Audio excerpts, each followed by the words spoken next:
माता की, भारत माता की, भगवान कृष्ण की, भगवान कृष्ण की, भगवान कृष्ण की। उदयांचल जिंदाबाद, उदयांचल कल्याण समिति जिंदाबाद, उदयांचल जलवंश कल्याण समिति जिंदाबाद। भगवान कृष्ण की, भगवान कृष्ण की, भगवान कृष्ण की, भारत माता की, भारत माता की, भारत माता की।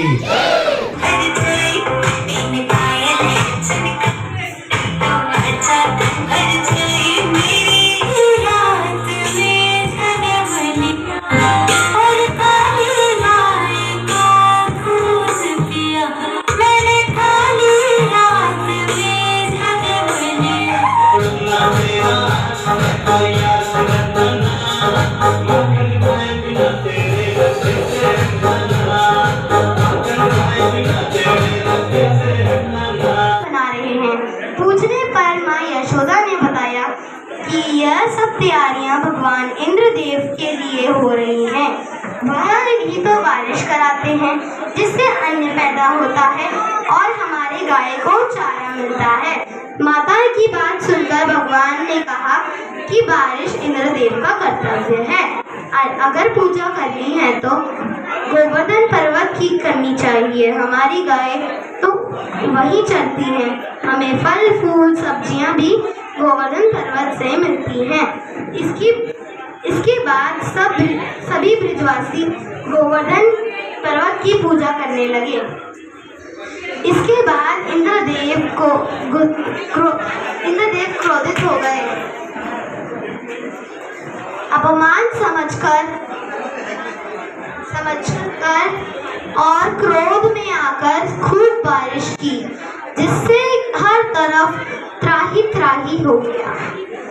सभी ने अपने प्राण बचाने के लिए इधर उधर भागने लगे। इसके बाद श्री कृष्ण भगवान ने अपनी उंगली पर सबकी रक्षा करने के लिए गोवर्धन पर्वत को उठाया। सभी ने पर्वत के नीचे आकर शरण ली। इंद्रदेव को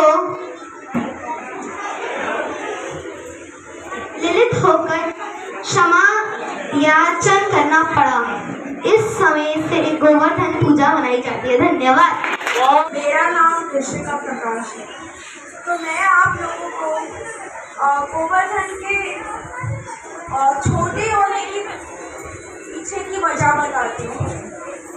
तो एक दिन एक ऋषि मुनि थे, वो द्रोणा घूम रहे थे। उन्हें वहाँ पे गोवर्धन देखा, उन्हें वो इतना प्यारा लगा कि वो उससे अपने साथ काशी लेकर जाना चाहते थे। उन्होंने द्रोणा के राजा से पूछा कि क्या वो गोवर्धन को अपने साथ लेकर जा सकते हैं। उसके बदले वो उनको खूब सारा आशीर्वाद देंगे कि उनको धन संपत्ति प्राप्त हो, वो और जगह राज कर पाए। तो उससे द्रोणा के राजा खुश हो जाते हैं और वो मान जाते हैं कि हाँ लेकर जा सकते हैं। फिर ऋषि मुनि गोवर्धन से कहते हैं कि वो उनके साथ काशी चले ताकि वहाँ पर भी बहुत ज़्यादा उन्नति हो। तो फिर गोवर्धन मान जाते हैं, पर वो एक शर्त रखते हैं कि मैं आपके साथ चलने के लिए तो तैयार हूँ, बट आपको मुझे वहीं पर लगाना होगा जहाँ मैं हूँ। ऋषि मुनि भी इस बात को स्वीकार कर लेते, ठीक है आप जहाँ बोलेंगे हम आपको वहाँ लगाएंगे। फिर वो गोवर्धन को अपने हाथ में लेकर काशी की ओर चल पड़ते हैं और वहाँ पर उनके जर्नी के दौरान उन्हें वो ब्रिज पर रुकते हैं और गोवर्धन जी को याद आता है कि यहाँ पर जब कृष्ण छोटे थे तो वो यहाँ पर खेला करते थे। तो वो अपना वजन बढ़ाते जा रहे थे ताकि जो ऋषि मुनि थे वो उन्हें वहीं पर रख दें। जब ऋषि मुनि उन्हें वहीं पर रख देते हैं आराम करने के लिए, और जब वो अपना आराम कर लेते हैं वो दोबारा उठते हैं, तो फिर गोवर्धन जी उनसे कहते हैं कि उनकी शर्त तो हो गई, उन्होंने तो उन्हें रख दिया, अब तो वो नहीं जाएंगे उनके साथ क्योंकि अब वो यहीं पे रहेंगे। इस बात से ऋषि मुनि को इतना गुस्सा आ जाता है कि वो उन्हें श्राप दे देते हैं कि अब वो हर दिन एक दाने जितना छोटे होते हैं। इसीलिए गोवर्धन अभी भी छोटा होता जा रहा है, डेली हर दिन एक दाने जितना। Thank you. प्रेरणा दिया ये समिति बनाने के, जो हम पूर्वांचल के रहने वाले सारे हैं इस समिति में, और सब लोग मिलकर के ये समिति चलाते हैं। और इस समिति से हमारे सब साथियों को बहुत सहयोग मिलता है। और मैं इस समिति के तरफ से और अपने तरफ से जितने लोग बड़े बुजुर्ग बच्चे आए हैं, हमारे तरफ से सबको ये गोवर्धन पूजा की हार्दिक बधाई, शुभकामनाएं। सब थैंक यू। इस गोवर्धन पूजा के अवसर पर हम सभी लोगों से निवेदन करते हैं और इसी में हमारा अभिवादन भी है, कृष्णम शरणम भवत्, कृष्णम शरणम भवत्। इस भाव के साथ आज जो ये महोत्सव मनाया जा रहा है, यहाँ पर उपस्थित सभी लोगों को मैं डॉक्टर सूर्यभान यादव सबका हार्दिक वंदन अभिनंदन करता हूँ। ये सभी के चेहरों पे जो खुशी दिखाई दे रही है कि गोवर्धन पूजा को हम यहाँ पर इस ज्ञान पीठ में, जो हमारे बाबूजी ने यहाँ बड़े संघर्षों के साथ बनाया, यहाँ ना जाने कितने सालों से कितने कार्यक्रम बाबूजी करते आए हैं।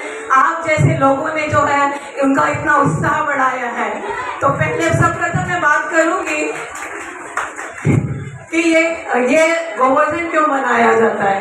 गोवर्धन हमें यह सिखाता है कि जब ब्रज में अराजकता थी और इंद्रदेव रुष्ट हो गए थे, तो उन्होंने इतना बारिश किया क्योंकि उनको उस चीज़ का घमंड आ गया था कि देख हमसे ऊपर कोई भी नहीं है।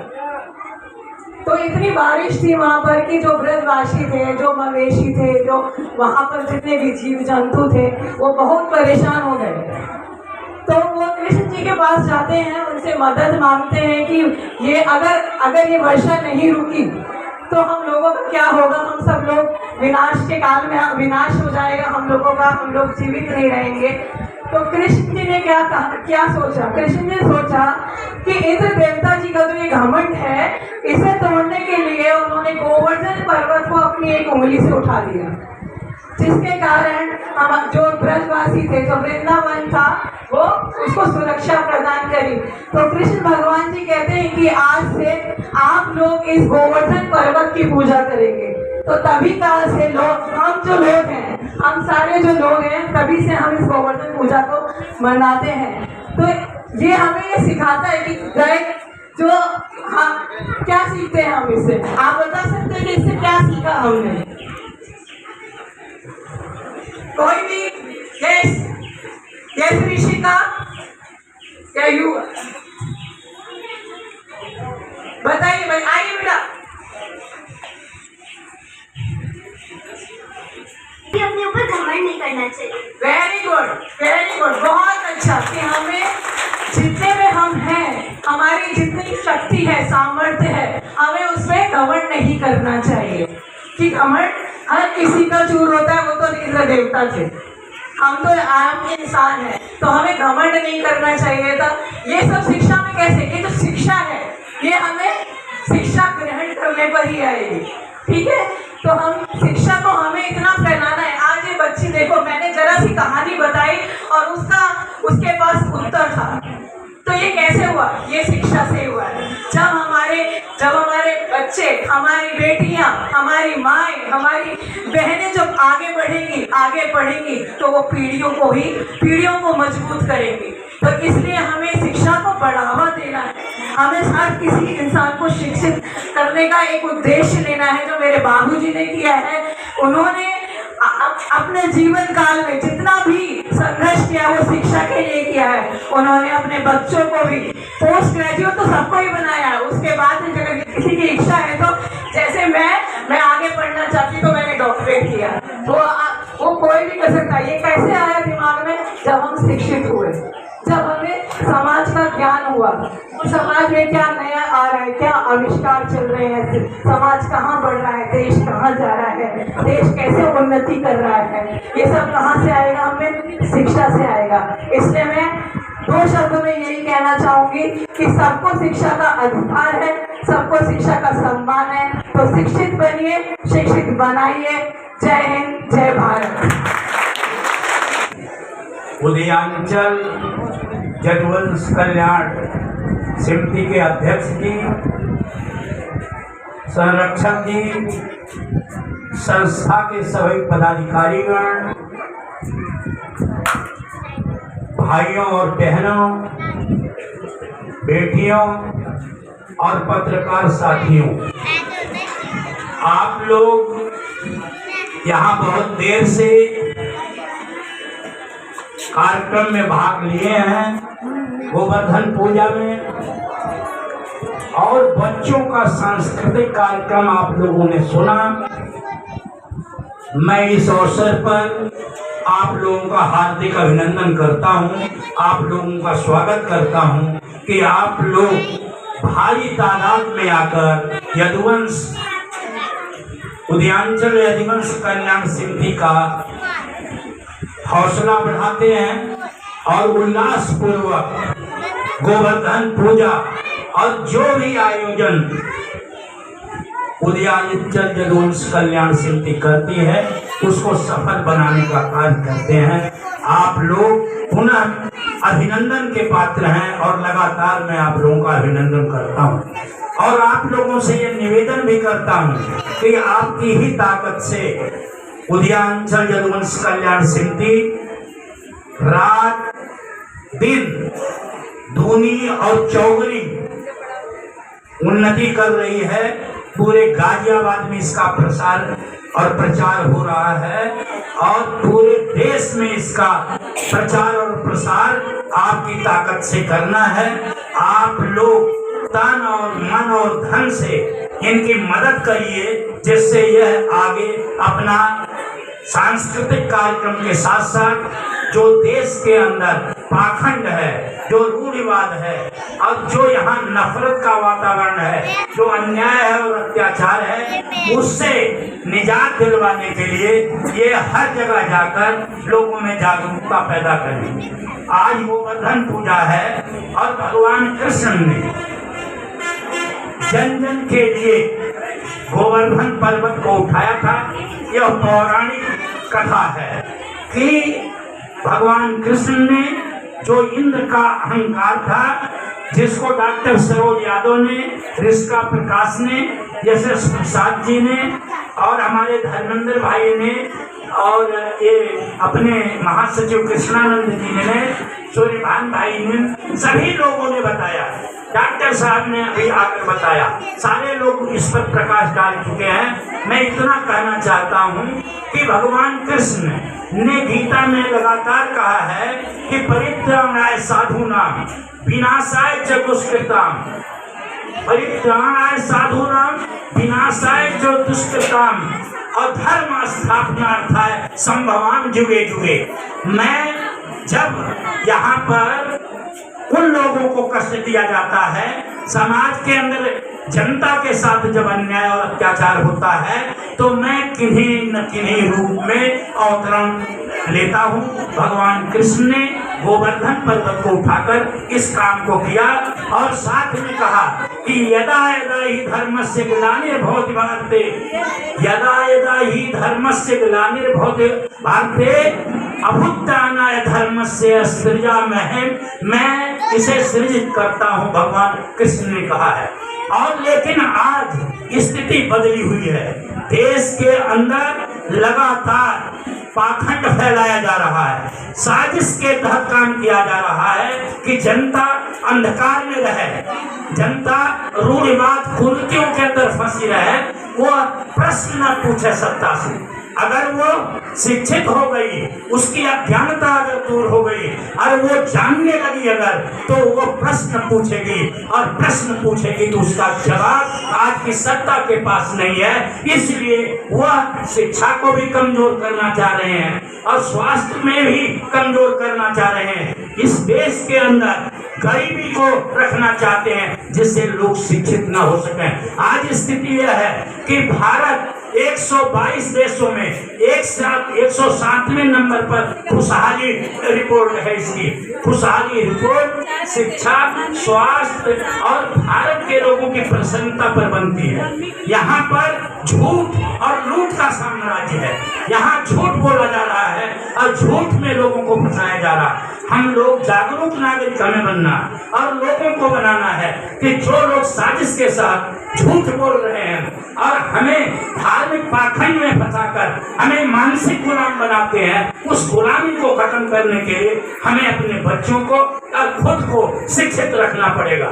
मैं इन शब्दों के साथ पुनः आप लोगों का धन्यवाद करता हूं और इतना कहना चाहता हूं कि आज स्थिति वह है कि कुछ लोग अपने आप को भगवान से ऊपर समझ रहे हैं और कुछ चाटुकार उन्हें भगवान से ऊपर बना रहे हैं। उनसे सावधान रहने की जरूरत है, क्योंकि जब ये भगवान बन जाएंगे तो और ज्यादा नुकसान होगा, और ज्यादा पाखंड फैलेगा, और ज्यादा रूढ़िवाद होगा, यहाँ पर और ज्यादा कुरीतियां फैलेंगी। और आज तो 81 करोड़ लोगों को 5 किलो अनाज देना पड़ेगा रहा है, तब 100 करोड़ से ज्यादा लोगों को देना पड़ेगा, क्योंकि स्थिति यह है कि यह जो लोग सत्ता में हैं वो पूंजीपतियों की हिमायती है, बड़े बड़े पूंजीपतियों की हिमायती है।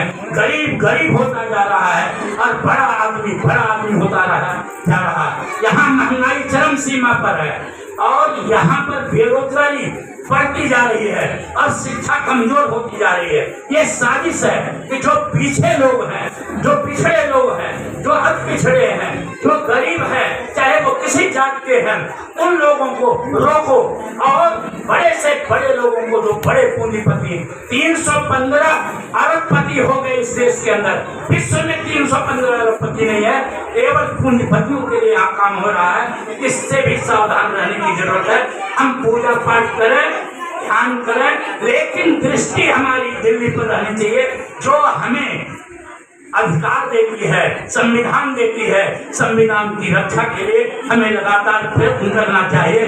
बहुत बहुत आप लोगों का धन्यवाद करता हूँ।